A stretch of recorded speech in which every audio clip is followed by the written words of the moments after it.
আসসালামু আলাইকুম। Hello everyone, আমি মিষ্টি চলে আসলাম আবারও হিজাব স্টাইল বাই মিষ্টি থেকে তোমাদের সাথে ইজি হিজাব টিউটোরিয়াল শেয়ার করার জন্য। আজকে আমি হিজাবের একটা পার্ট অনেকটা ছোট, দেন আরেকটা পার্ট একদম বেশি বড় করে রেখে তারপর আমি গলার নিচে পিন আপ করে দিয়েছি এবং মাথার উপর একটা পিন দিয়ে পুরো হিজাবটাকে আমি সিকিউর করে নিয়েছি।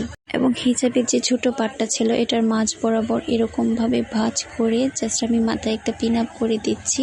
তারপর জাস্ট বড় যে পার্টটা এটাকে ঘুরিয়ে নর্মালি আমরা যেভাবে হিজাব করি ঠিক তেমন ভাবে হিজাব করে নিব এবং সামনের দিক যে বাকি অংশটা থাকবে সেটা আমি নিয়ে আসব। তারপর পুরো হিজাবটাকে আমি পিন আপ করে সেট করব এবং কভার করে পুরো হিজাবটার মধ্যে আমি পিন এবং ব্রুচ ইউজ করব। তো তোমরাও তোমাদের পছন্দ মতো ব্রুচ ইউজ করবা। তারপর জাস্ট আমি মাথায় একটা হিজাব ব্যান্ড দিয়ে দিব। তার আগে যে এক্সট্রা দেখতে পাচ্ছ মাথার সাইডে একটা হিজাবের এক্সট্রা অংশ দেখা যাচ্ছে, সেটা আমি একটা পিন দিয়ে কভার করে দিব। তোমাদের কাছে আমার হিজাব টিউটোরিয়ালগুলো ভালো লাগলে অবশ্যই আমার ইউটিউব চ্যানেলটাকে একটা সাবস্ক্রাইব করে দিবা। আর ফেসবুক পেজ থেকে যদি ভিডিওটি দেখে থাকো তাহলে আমার ফেসবুক পেজটাকে একটা লাইক ফলো দিয়ে পাশে থাকবা এবং ভিডিওটি কেমন হলো অবশ্যই কমেন্ট সেকশনে কমেন্টস করে জানিয়ে দিবা। আর অবশ্যই ভালো লাগলে ভিডিওটি একটা শেয়ার করে অন্যদের দেখার সুযোগ করে দিবা।